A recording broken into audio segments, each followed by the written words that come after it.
Oh, we got to get going here. This is the Freedom Group of Alcoholics Anonymous. My name is Jim, and I'm an alcoholic. Hi, Jim. Hi, everybody. Glad to be here. Glad to see all of you here. This is our regular Sunday afternoon Big Book study meeting. This is an hour-and-a-half meeting. We take a 10-minute break at the halfway point, and we're studying the Big Book together. Today we're going to be completing our study of the fifth step, and we'll be getting into 6 and 7, I suppose. We'll be somewhere around page 75 in our book.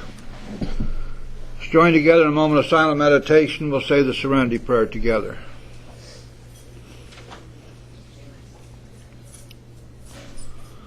Thank you. Serenity Prayer.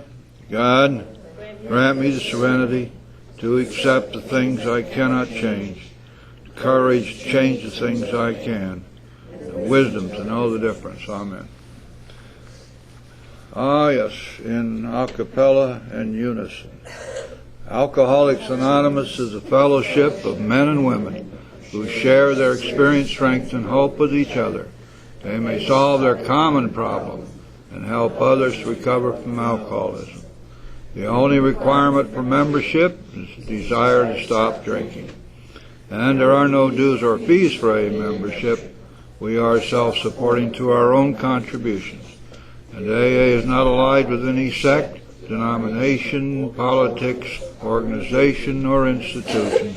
It does not wish to engage in any controversy, neither endorses nor opposes any causes. Our primary purpose is to stay sober, help other alcoholics to achieve sobriety. Have anyone here today who's been out improving their resume or doing further intensive research who's just coming back and like to give us your first name, please? Anyone who is brand new, just getting started? Anyone visiting today like to give us your first name? Yes, ma'am. What is your name? Mary. Annie? Mary Ann. Mary Ann, hi. Where are you from? I'm from New Jersey. Oh, great. We're glad you're here. Give Mary Ann a hand. Let's see, any other New Jersey types around here? We usually have a whole bunch. We'd like to welcome you, though, and glad you're here, and hope you enjoy our meeting. And it's customary and traditional in this group to read a portion of Chapter 5 from the Big Book of Alcoholics Anonymous. Who's going to do that for us today? There we go. I'm Greg, an alcoholic. I did it. 58. I'm reading the Canadian version here, sorry. Rarely have we seen a person fail who has not thoroughly followed our path. Those who do not recover are people who cannot or will not completely give themselves to the simple program, usually men and women who are constitutionally incapable of being honest with themselves. There are such unfortunates. They are not at fault. They seem to have been born that way. They are naturally incapable of grasping and developing a manner of living which demands rigorous honesty. Their chances are less than average. There are those, too, who suffer from grave emotional and mental disorders, but many of them do recover if they have the capacity to be honest. Our stories disclose in a general way what we used to be like, what happened, and what we are like now. If you have decided that you want what we have and are willing to go to any length to get it, then you are ready to take certain steps. At some of these we balked. We thought we could find an easier, softer way, but we could not. With all the earnestness at our command, we beg of you to be fearless and thorough from the very start.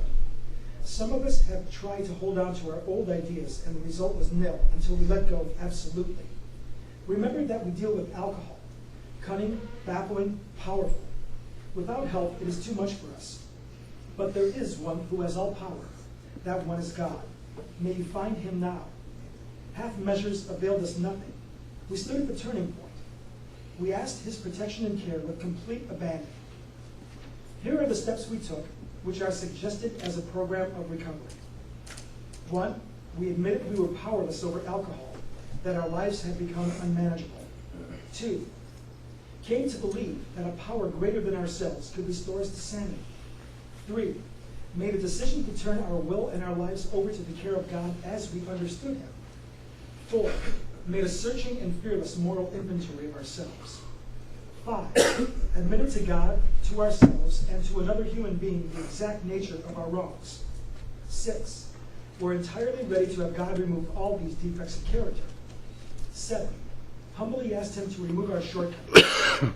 8, made a list of all persons we had harmed and became willing to make amends to them all.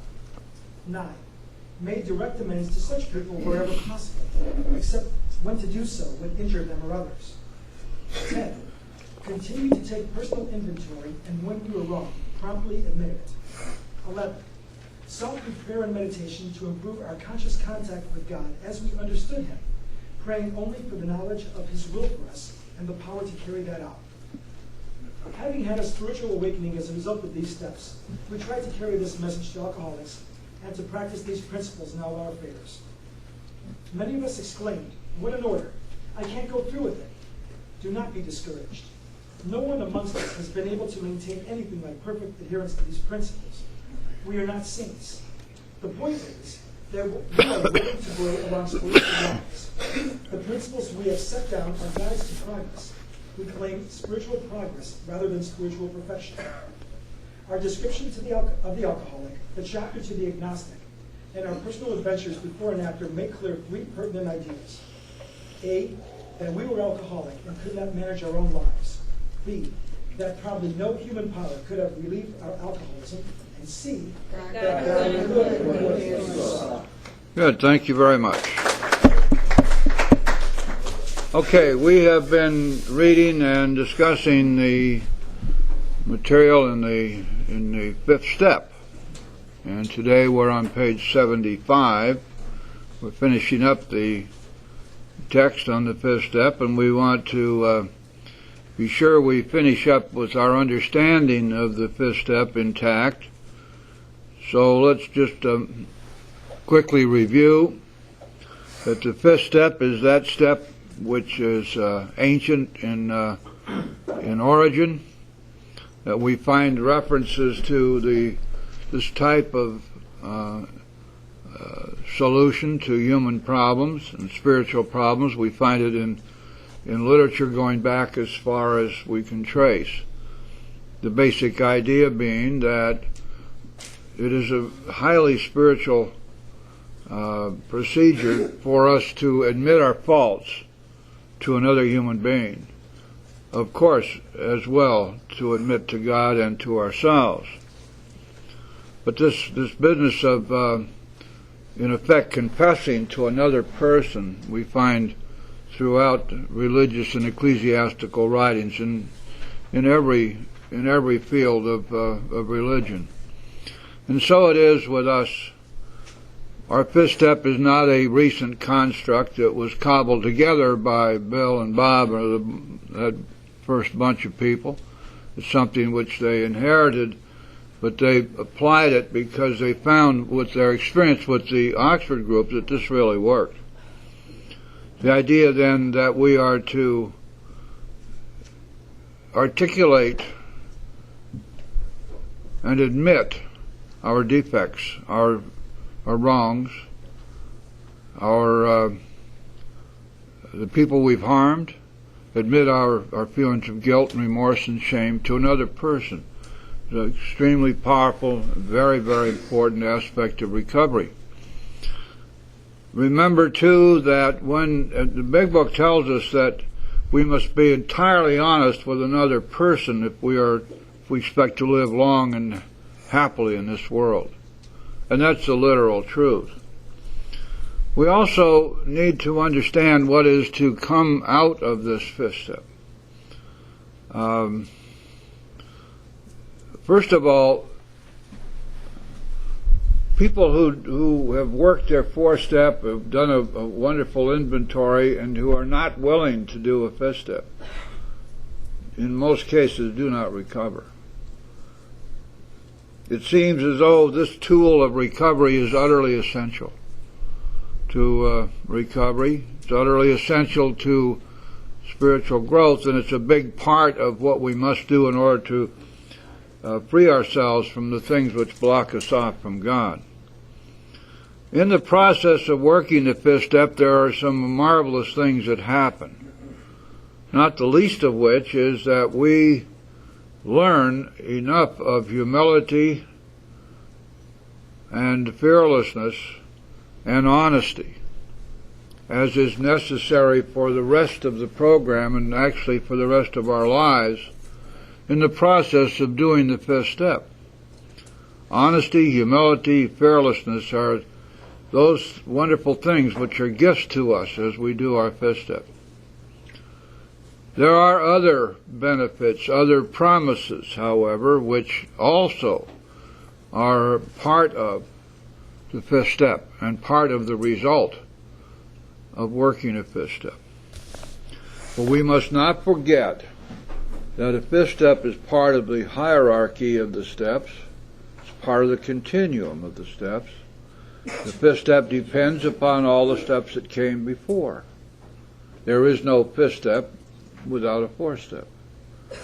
There is no fourth step until we have made that decision to turn our life and will over to the care of God.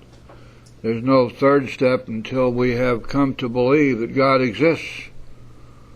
And the second step is utterly dependent upon the fact that we have made a decision to surrender and that we have finally admitted our alcoholism and that we can never safely drink alcohol again.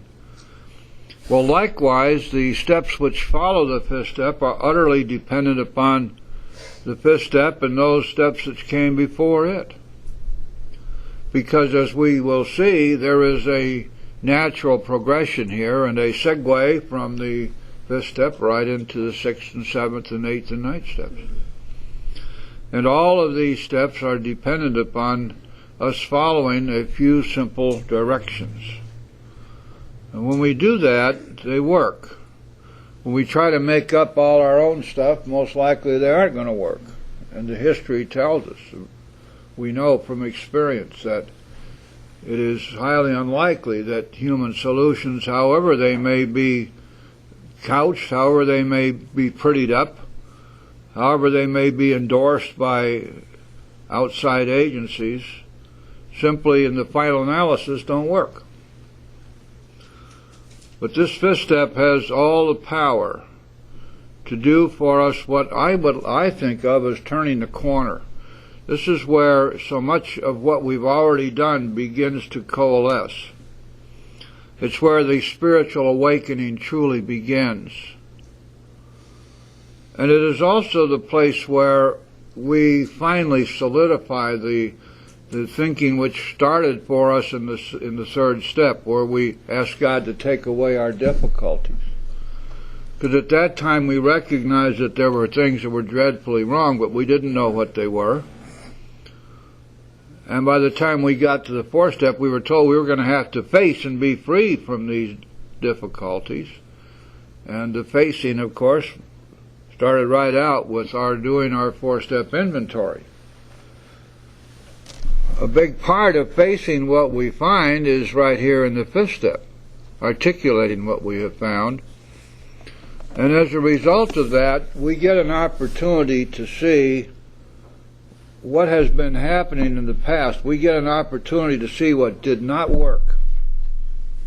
And this is so vital, because the moment that we are totally cognizant of the things that we did or didn't do, the actions we took or did not take, in other words, the way we lived our lives, we see what did not work. Just from a practical standpoint, this stuff didn't work.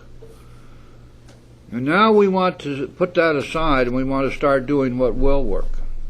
And the moment we do that, our whole life begins to change. Now here in the fifth step, we get to come face to face with certain facts. Even though we may have accepted these or thought we had, right here, as we do our fifth step and we're talking to another human being, it becomes crystal clear that certain things are true. For example, that our defects of character are killers, that they're cancerous, that they're eating us alive, that we can no longer abide them. And so we really get a chance to see how in in our whole past life. These defects have been there just chewing up our lives, causing our failures, making us miserable. These defects of character were such that we were living our lives based upon self-will and in absolute stark terror of tomorrow, and in terrible regret of the past, and in a completely muddled and confused present. We can see that. Likewise, once we have recognized how dangerous and how destructive and cancerous these defects are, we can also see that the Big Book was right when it taught us that we couldn't be freed from these things ourselves. That's part of our powerlessness. I can't get rid of my selfishness or my resentments or my fears or my dishonesty myself. I'm powerless over these things because these are twists and turns of my natural God-given instincts over which I have no conscious control. I have control and power over my actions, sure enough. But these powerful subliminal feelings, these instincts, are something which I cannot control. And yet, the power of fear working on my life up to this time has warped and perverted these instincts.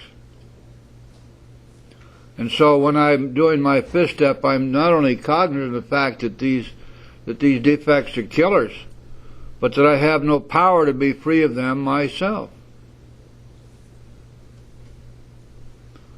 And then I come to remember that when in the second step I was looking closely at my concept of God, I came to believe that in fact God had the power to restore me to sanity.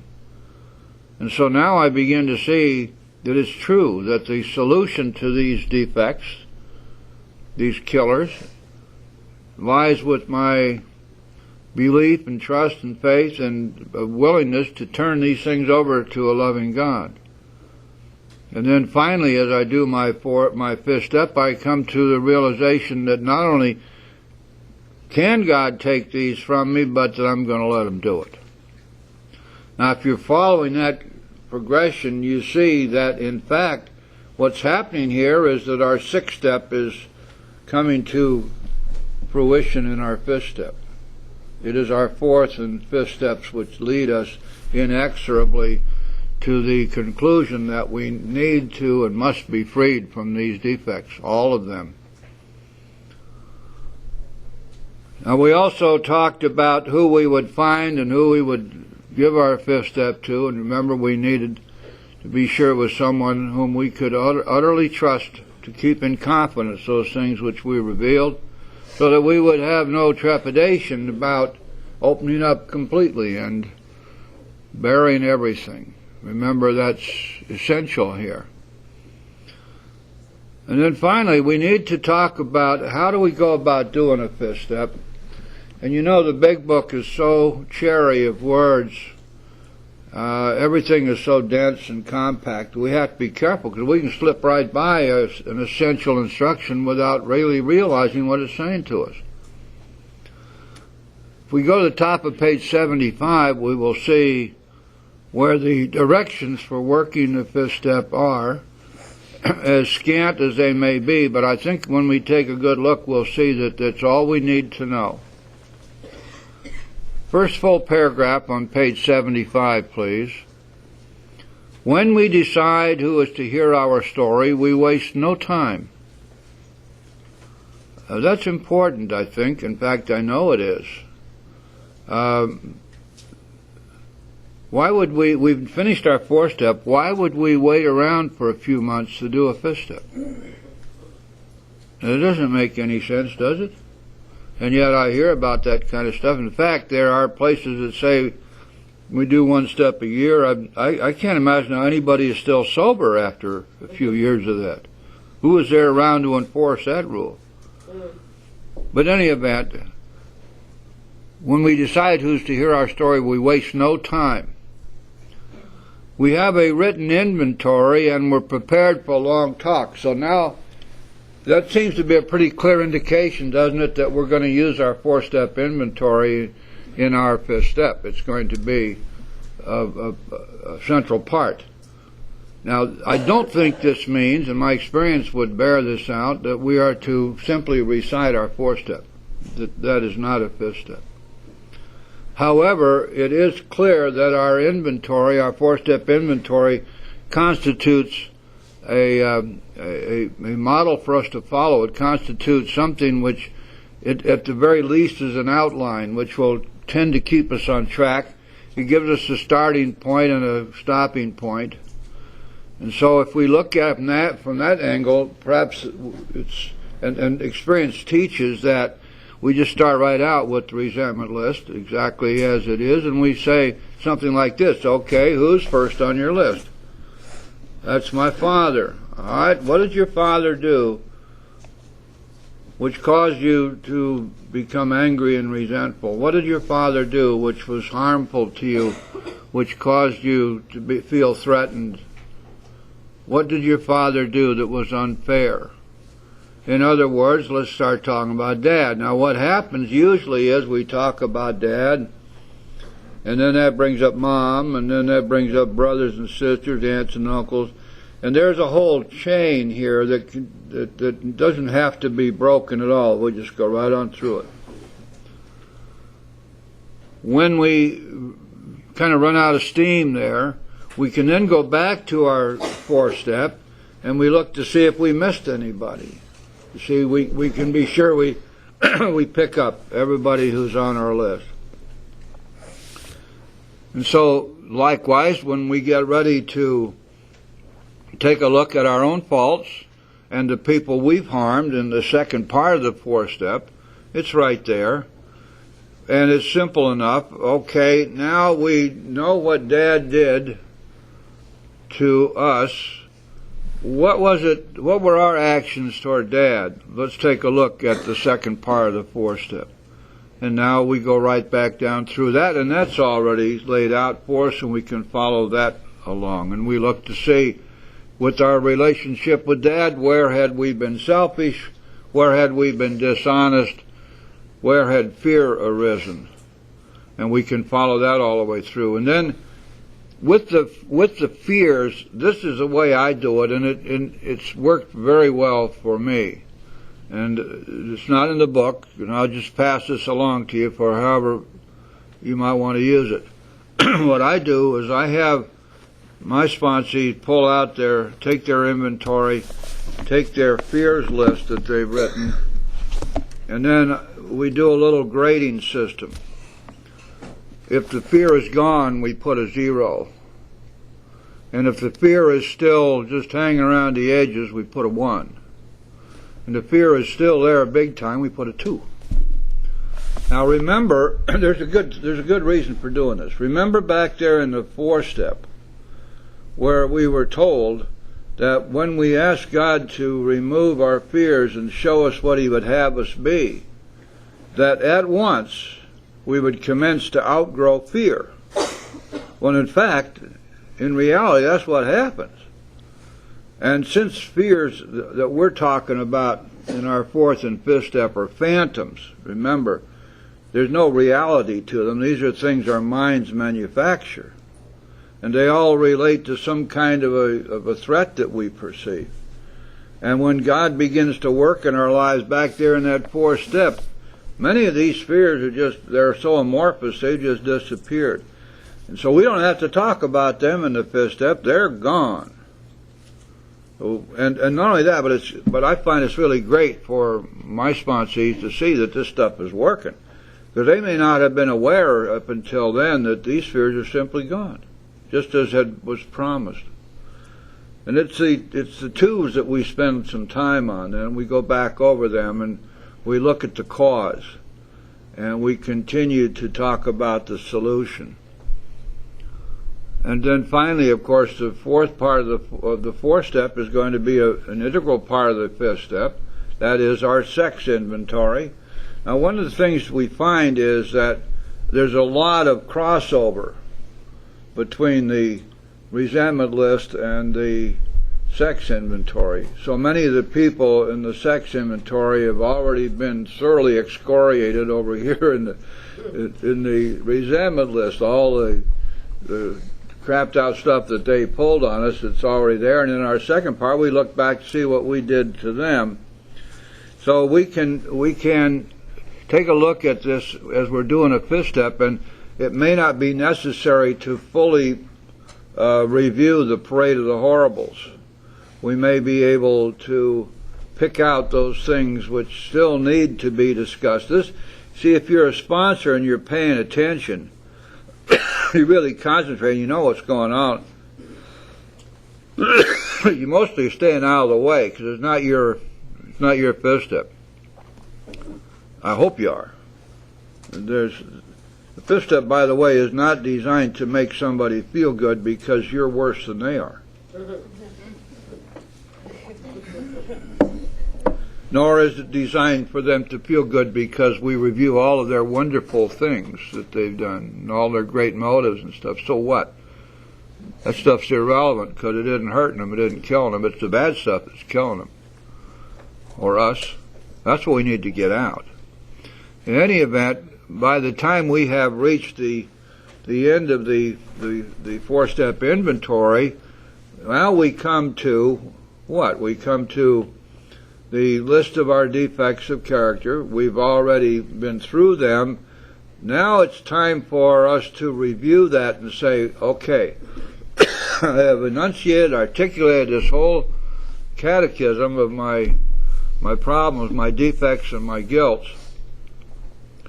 Is there any defect here that I'm not willing to be freed from? Is there any defect that I have talked about that I don't find to be so much of a killer, so bad to have in my life, that I'm not willing to be freed from it?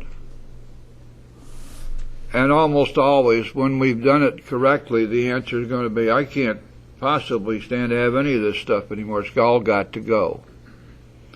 There's no kind of snide snickering behind the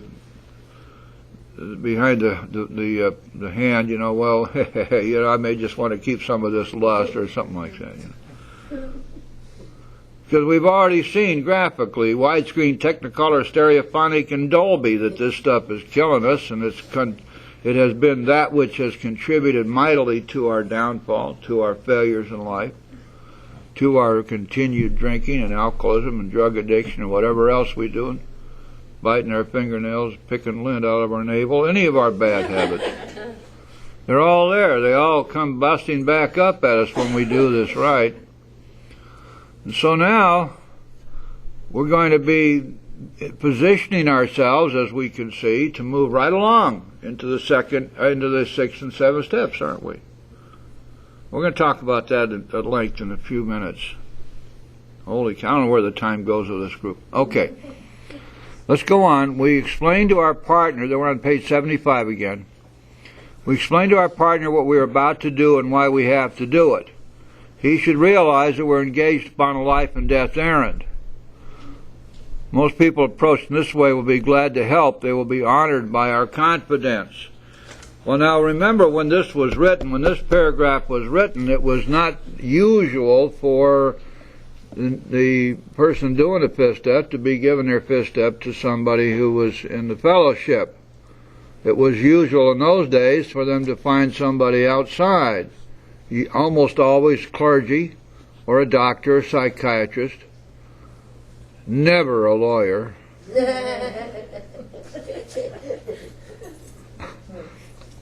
Even then, can you imagine? And I always wondered why in the world I chose to be a lawyer, but then I remember I couldn't do anything else but talk good. Oh boy, I hated math. I remember I studied a little bit, and when I first started in college, I thought I was going to be a psychologist. I got in that first psych class. Now, I liked the hypnotism part, and I liked studying about some of the mental aberrations, but then in order to be a psych major, you also had to take calculus, and that's where I got killed. Also statistics. Any of you ever take statistics? Oh my God. Oh, God. I switched over to history, English, and philosophy. Now that's a whole lot better. All right. So what we're going to have to do, if we're not going to be giving our fifth step to somebody who knows what they're doing, we're going to have to make sure that the person we're talking to has a fair idea of what's going on here and why we're doing this. And not a bad idea to get your sponsor to give them a letter or something outlining what the purpose of a fifth step is as far as AA is concerned.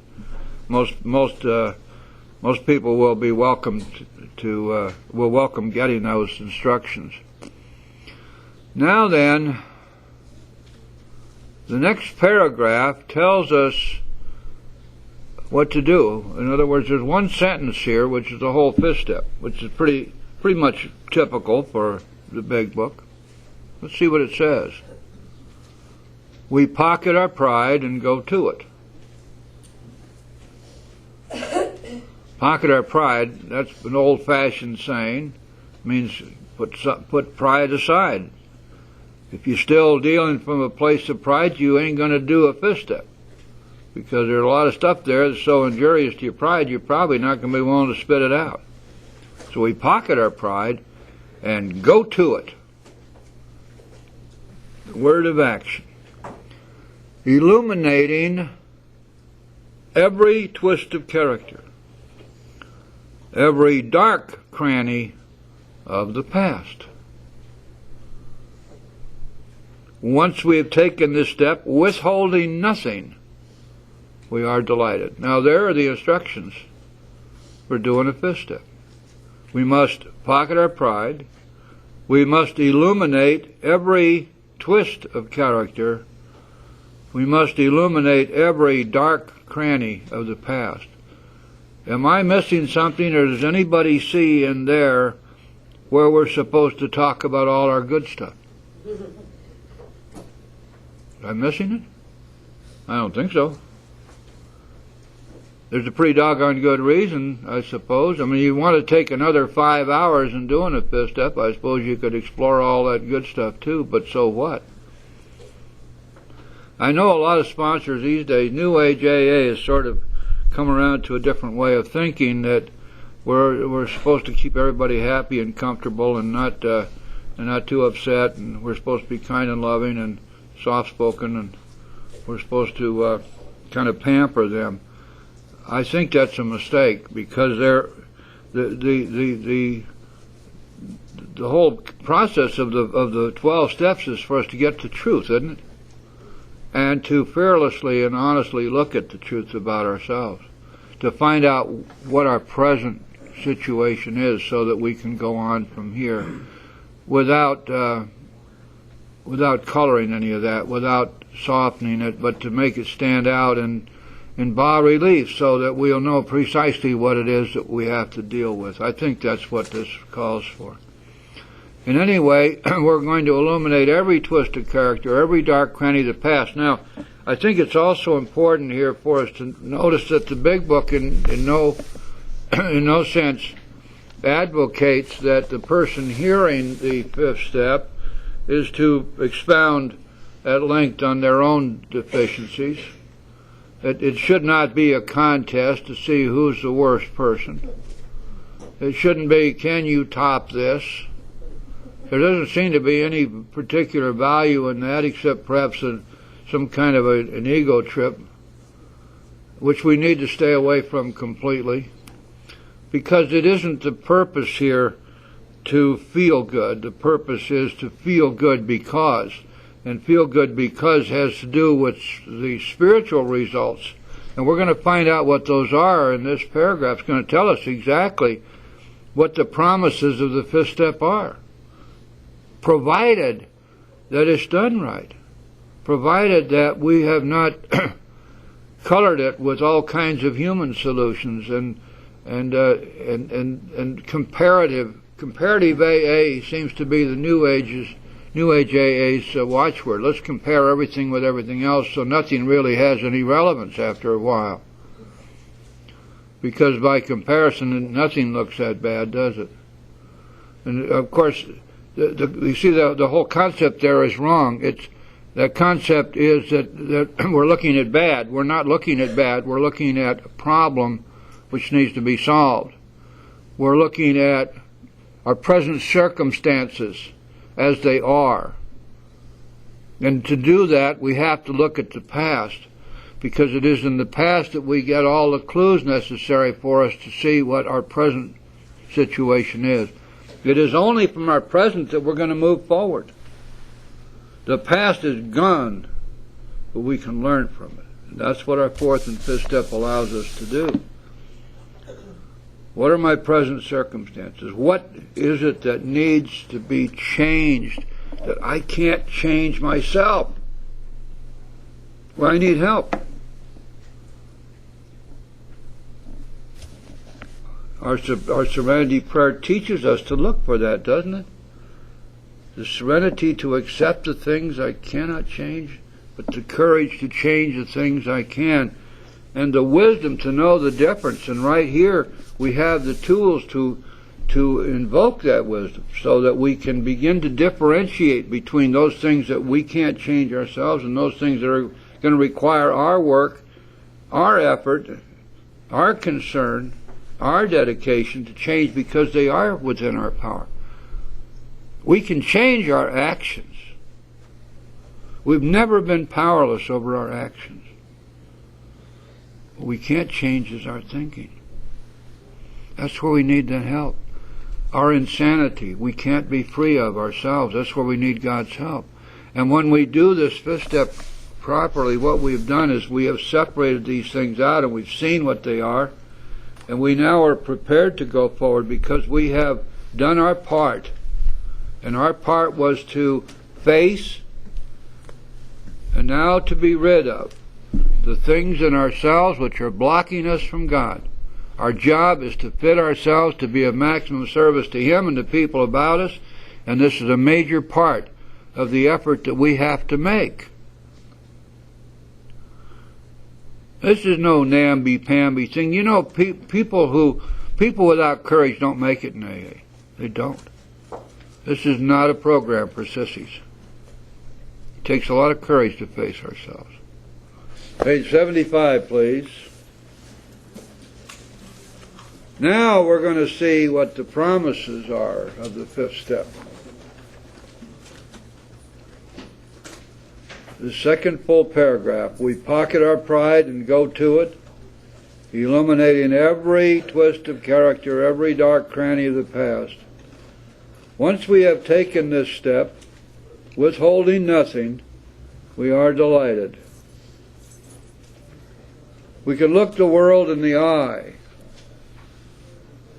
We can be alone at perfect peace and ease. Our fears fall from us. Now remember, back in the fourth step we were talking about this fear business and what the spiritual solution is to fear. Remember, fear recognized and written down, discussed with another person, and turned over to God equals no fear.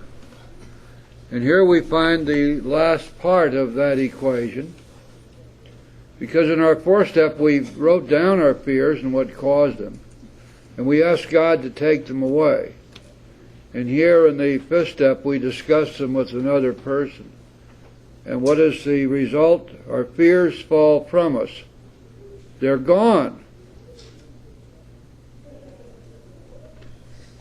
Now we know what we need to do. We need to learn how, and we need to learn to utilize the spiritual remedy for fear. No longer do we listen to people who tell us you got to walk through fear, or somehow you got to ignore your fears, or that the mark of somebody who is really, really brave is the person who can do it in spite of the fears they have. Because we have the complete spiritual solution to fear. Remember that fear is a phantom. Fear deals with something which is not real. It deals with something which might happen. It is something which our minds manufacture, and we have no power over it. We can't cure a sick mind with a sick mind. And yet the power lies with God.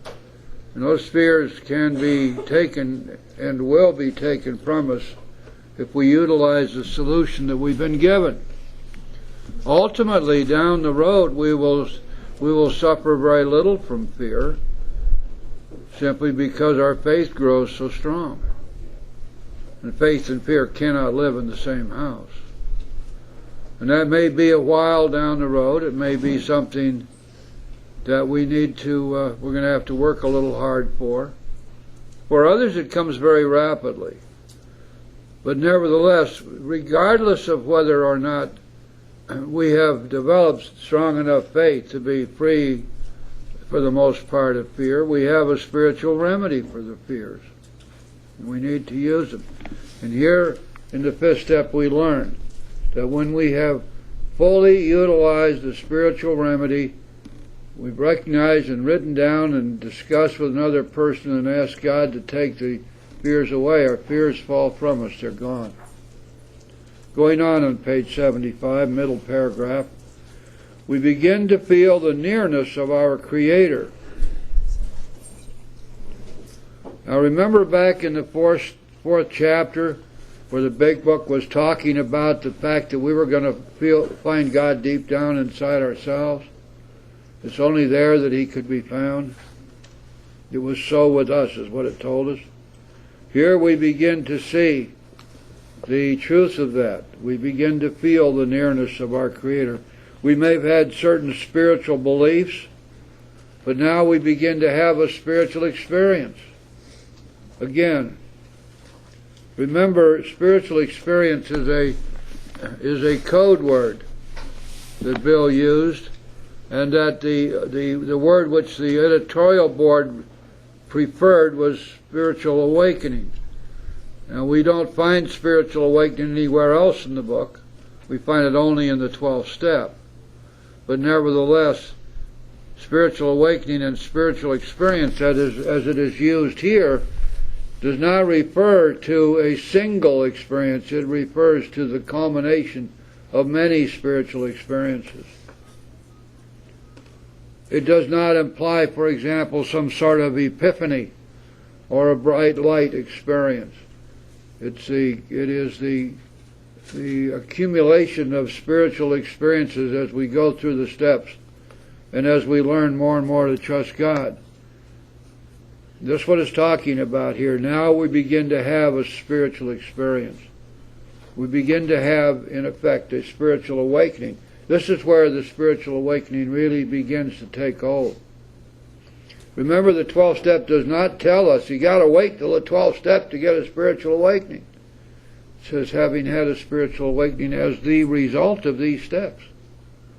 And we know that that's a process that begins way back in the steps. And here we find in the 5th step it's already happening big time. The feeling that the drink problem has disappeared will often come strongly. Now that's a promise as well. And we do know, because when we read a little bit further ahead, we do know that by the time we reach the 10th step, the drink problem will have disappeared. The problem will have been solved. We will have been restored to sanity by the time we reach the 10th step. But that process is also starting right back here in the 5th step, you see? How important it is to do this step and all the stuff that's there for us. We feel we're on the broad highway, walking hand in hand with the Spirit of the universe. Again, we go to the 10th step, we go to the transition passages between the 10th and 11th steps on page 85. We find there that we are told that if we have carefully followed directions, we will have commenced to sense the flow of God's Spirit into us, and that we will have become God conscious. And here we find that God consciousness beginning to develop all the way back in the 5th step. On top of all of this, we have learned enough now of fearlessness humility, and honesty as is necessary to go forward with the rest of the steps as a result of doing this fifth step. Beyond that, we have arrived at the conclusion that we cannot abide longer the existence of these defects within us, that they have to go. Beyond that, because we have articulated the harm that we've done others, as we've gone through our fifth step, we have laid that out.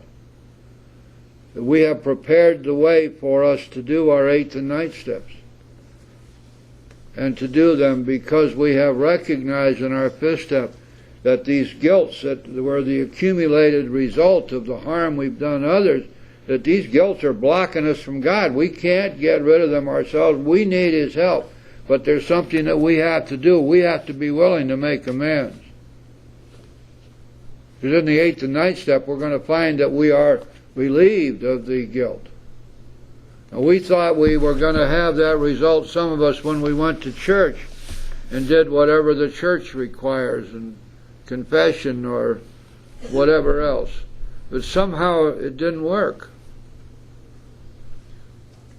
But here in the ninth step, when we literally and in fact make the effort to set matters straight, to make amends for the wrong and harm we've done, that's when that guilt is taken from us. It has to be, because we don't have any hope of recovery so long as we're blocked from God. And our guilt and remorse and shame will block us just as surely as any of our defects or our insanities. And that's why we have 9 steps before we get to the 10th step instead of only 7. Because it's absolutely essential that we take that 9th step to be set free from the guilt which is blocking us from God. Now, as we have done our 5th step, we have articulated the harm we've done. We've clearly seen the kind of a tornado we've been roaring through the lives of others, as the big book talks about. Now we're done with our 5th step, and the big book now tells us what to do next. Now this next paragraph at the bottom of page 75 is done on the same day that we do our 5th step, and it has within it the only time limit in terms of hours or minutes or days expressed in the big book, but this is a definite time limit. Returning home, we find a place where we can be quiet for an hour, carefully reviewing what we have done. We thank God from the bottom of our heart that we know Him better. Taking this book down from our shelf, we turn to the page which contains the 12 steps. Carefully reading the first 5 proposals, we ask if we have omitted anything. For we are building an arch through which we shall walk a free man at last. Is our work solid so far? Are the stones properly in place? Have we skimped on the cement put into the foundation? Have we tried to make mortar without sand? You see what's happening here?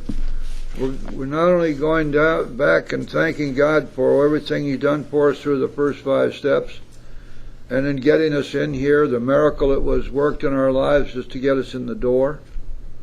But now we're going back and we're making sure that we didn't leave anything out, that we haven't cut anything short, that we haven't tried to skate around stuff, that we've been thorough, that we have faced up, that we have been honest with ourselves, and that now we have been honest with God and another human being as well.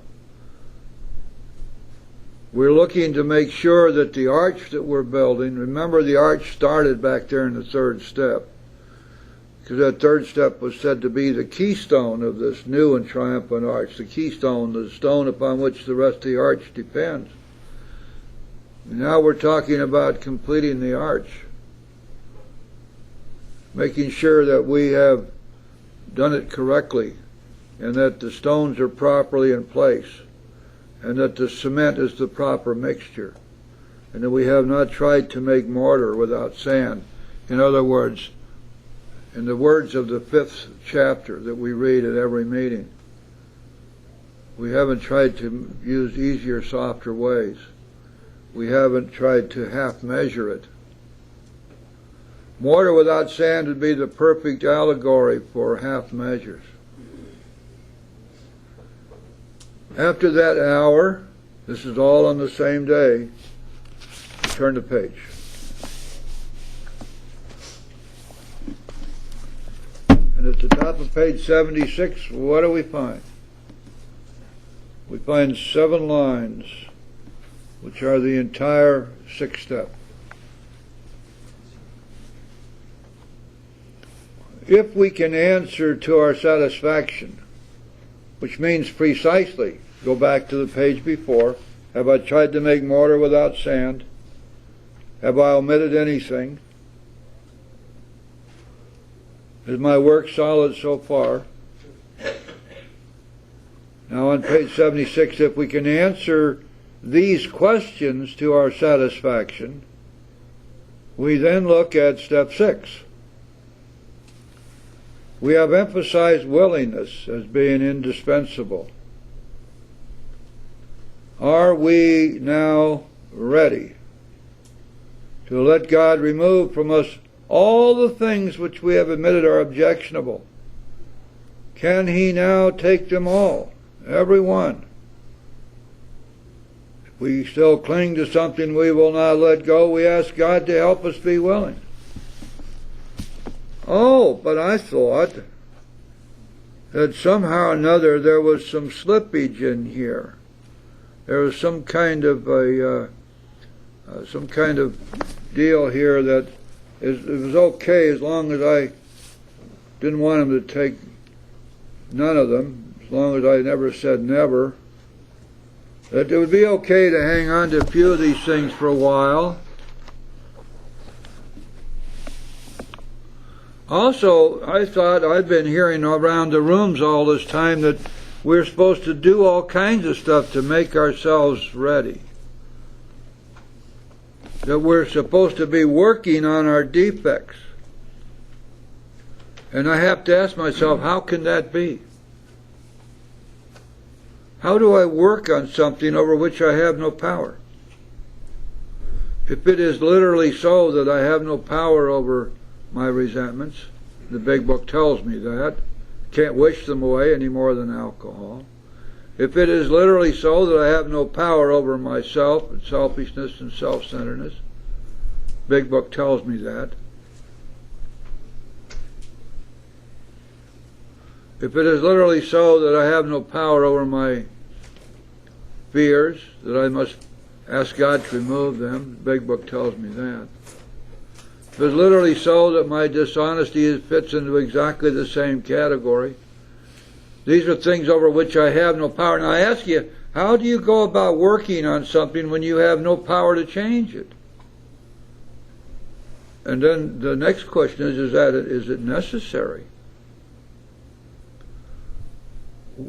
Why am I going to be working on something when I already have the complete spiritual answer to that something? What's happened here? I'm following the directions. I have faced all of those things about myself which are blocking me from God. And now these are about to be thrown out. My next task is to be rid of these things. To face and to be rid of the things in myself which are blocking me from God. And I've already been taught over and over and over again, I've come to recognize I did my 4th and 5th step, especially my 5th step, that I don't have any power to be free of these things.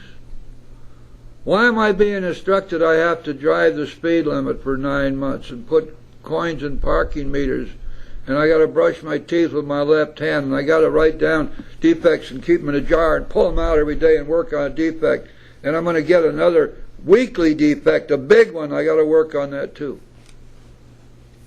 Where is this business? I'm working on my defects when I've already admitted I have no power over them.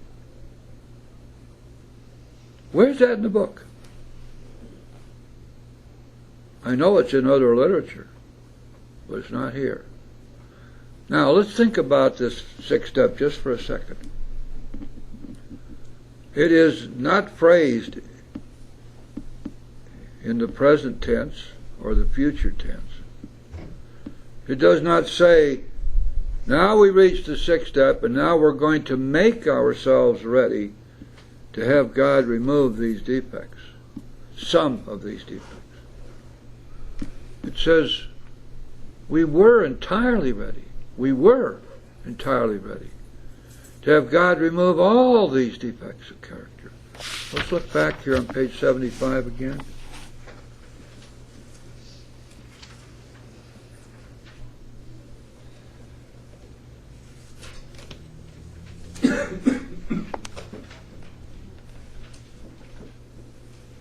Bye.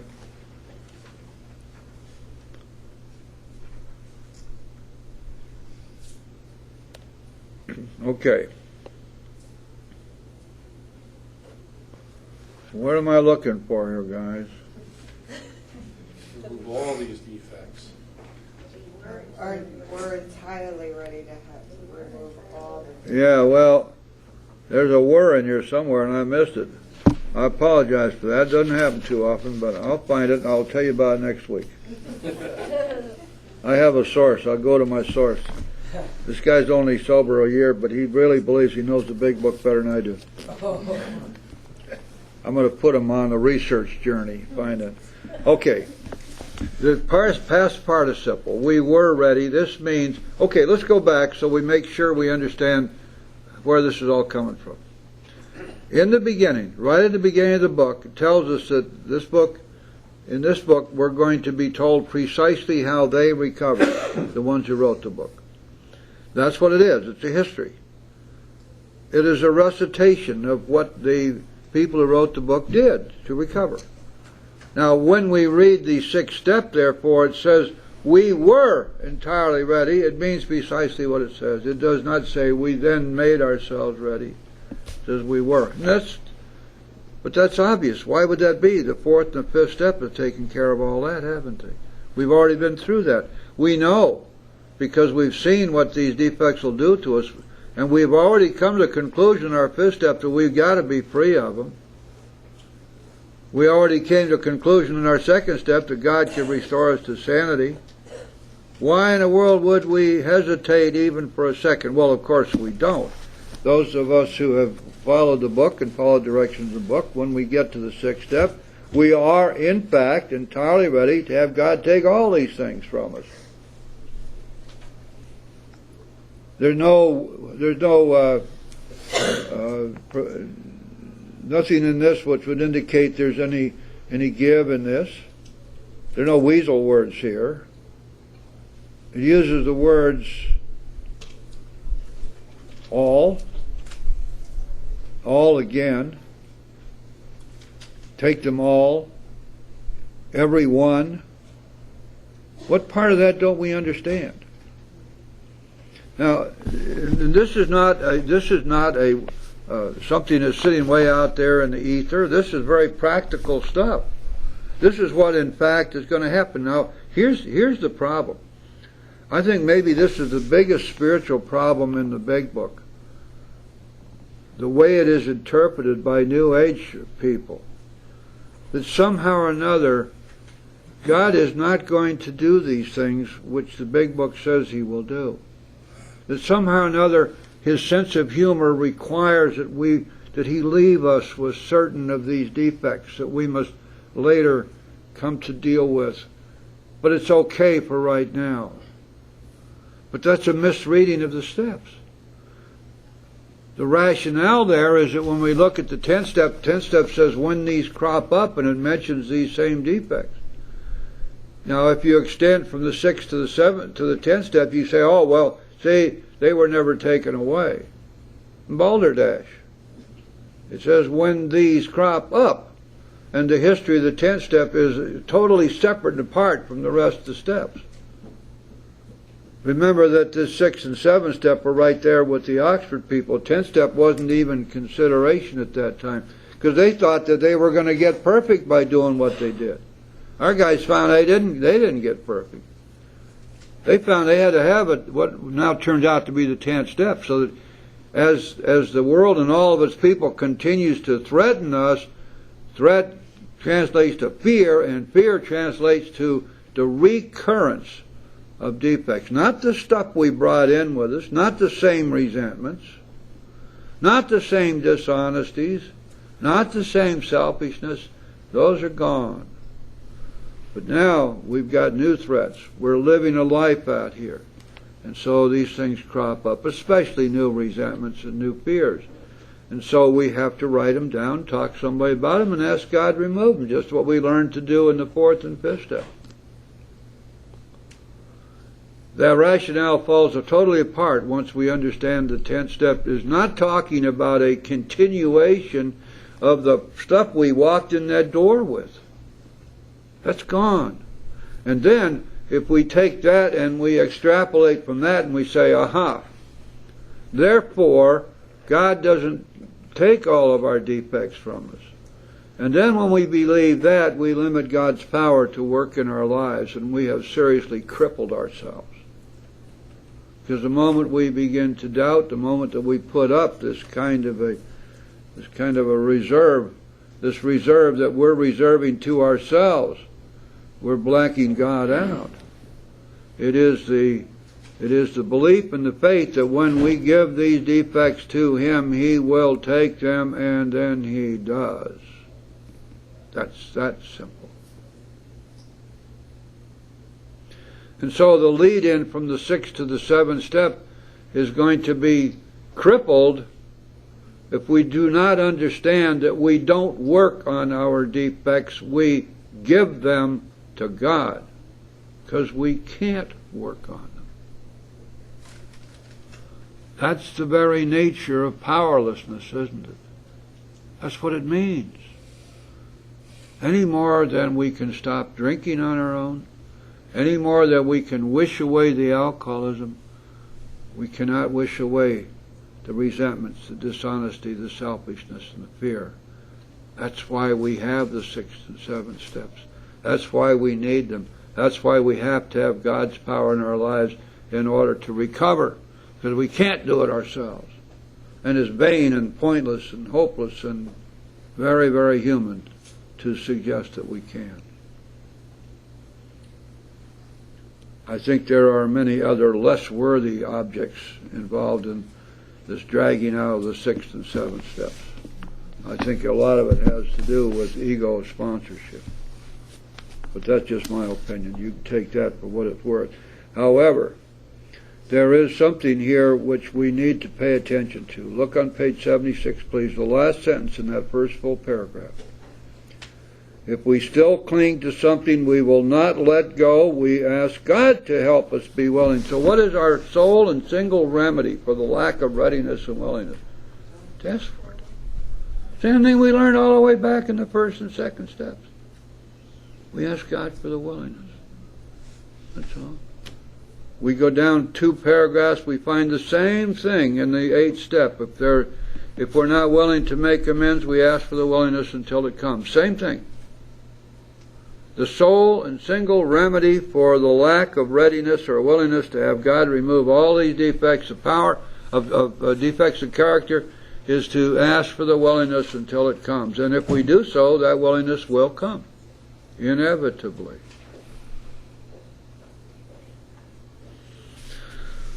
All right, we have a few minutes. I don't think we want to try to get into the 7th step. We'll save that for next Sunday. Will somebody please mark their book and let me know where I am, where we are next week when we reconvene? Who's got a comment, question? And there we go, yes. I'm Greg. Hey, Greg. And because we are such guilt-based creatures, especially theologically, I was brought up Catholic. Yes. And, I think that a lot of that in my environment was guilt-based. Can you misperceive some of your character defects, possibly? Just because of, maybe the way that you were programmed and thought, some of these things may not actually be defects? What defect would you have in mind in particular that would fit that category? Resentment? Dishonesty? Selfishness? Touche. Fear. Okay. Fear is engendered in us many times by the very study and practice of religion. Because so often religion bases itself, although it doesn't come right out and say so, but it's based on fear.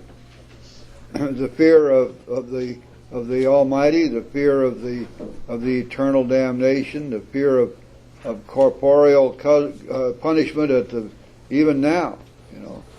So if we're looking at a hangover from our religious training, we probably want to look first at fear. Now, but why in the world is that any different from any other fear? Why would we doubt that God can remove that fear from us if we recognize it and write it down and ask Him for His help? Unless it's just a misconception of God that you have gotten from, where God is this, well, thunderbolt throwing, vengeful. Yeah. Well, Which, see, here's the problem with all this. I don't know that He's not. that's very good. I don't think He is. My personal belief is He's not, but I don't know that. So I guess it really comes down to this. We get told a lot of stuff, and there are a lot of things that you can read, and jillions and jillions of words have been written. But what really counts is while we experience God working our lives. And if we experience a loving, kind God who wants only the best for us and is willing to give us anything we need, provided we stay close to Him and perform His work well, then that doesn't seem to be a God that we ought to be afraid of. But I think that only comes to us by way of our experiencing Him. And we experience God by taking one leap of faith after another, and those leaps of faith are all in here. You don't find any of them in the 12 and 12 or any other literature. They're all in this book. And it's those leaps of faith that take us directly to put ourselves in a place to have the God experience. And sooner or later, it works its way through our feeble brains that something's going on here. And what is it? Well, have I experienced anything but love and kindness and helpfulness? Have I experienced anything but miracles and grace? No. That must be what's really going on. Huh? That's the way it worked for me, anyway. I got two things. Two things? Two. I'm not sure that's more than your quota, probably. My name's Tammy. I'm an alcoholic. The fear thing, what you said about having to walk through fear, and Yep. That doesn't say that in the big book, which I know it doesn't. But I know when I first came in here, and I had some legal things going on, Yep. and I was only to the third or fourth step when those things happened, so I hadn't really got to where my fear had been removed, And Right. I mean, I had to go, I don't use the word walk, but I had to go through that. I had to show up for my court dates. I had to do what I was supposed to do, blah, blah, blah, blah, blah. Even though it was killing me on the inside, and people did keep telling me, you got to walk through your fear, you got to walk through your fear. And I didn't necessarily walk through it, but I had to go through what I had to go through, and I was still scared to death the whole time. But those are two different things. Sure, there are things that we must do, actions we must take. Going to court could very easily be one of those. That's got nothing to do with the fear. Walking through the fear means that you go to court and you go through the court as a solution to your fear, which it's not. Oh, it'll eventually be gone because when nothing horrible happens to you. Well, something horrible did happen, but... Gee. Sorry about that, kid. But that's okay. It turned out it was all for the best. Oh, well, see, now they're right. Right. since it turned out for the best, then that was the right thing to do. Well, that's balderdash, because you didn't have to do any of that with fear. If you had written down what was going on, you'd written about your fears, and you talked to somebody about them and asked God to take the fear away, you could have gone to court without fear. What step is that? Huh? What step is that? Fourth step and fifth step. See, it wasn't to that yet, though. She was before the program. Huh? Right, I was like, You weren't in the program. well, I was in the program. Well, if I were advising you and you were one day sober, I'd tell you write it down and ask God to take it. Okay, Why would you want to wait? okay. These steps are in order for sure, but the tools are there to be used at any time. And that's one of the things we do is pass on to the next person. You do a 911 on your fears the first day you get in here. If you want, if you need to. In fact, most people do need to do that. See, I did keep calling people and talking about it. Well, that probably helped. Right, but I didn't write it down. And They gave you all kinds of good advice too, didn't they? Yeah. The other thing I wanted to say was that you're talking about God removing your character defects, and why wouldn't you believe that He would, you know? And I totally believe in God, that God's the answer to every question and every problem that I have right now, Yep. you know? And it's so funny. I just want to say this real quick. I was out of a job for a while, and I had some domestic problems, and I didn't have any money, and I was like living on $700 a month unemployment. My rent was $1,000 a month. That's pretty tough to do, yeah. But you know what? And at first I was afraid, but then God just kept giving me money. My bills got paid every month. Everything got taken care of, you know, and it was just, that is, and even though that was like a little bit hard at first and scary, it's like it's been the best thing for me, because now it's like I totally rely on God and just believe in Him and just think He's so awesome for everything, and I trust Him for everything, and I'm not afraid anymore. So I just wanted to share that. That's wonderful. And you see what's happened is the God of your understanding is what? Not a vengeful, punishing God, is He? Even though you may have been taught that years Love ago. Him. Love Him, Father. That's what we were talking about. What happened is, there He is, yeah. Okay, somebody needs to get up. Oh, yes, dear. Just a question, Jim. You had the equation for no fear. You said it during the fifth step. What was that again? The place of no fear? No. Equation. The equation. The equation. Oh, it's very simple. Fear recognized and written down, discussed with another, turned over to God, equals no fear. Thank you. You're welcome. Who's going to do the chips today? There we go.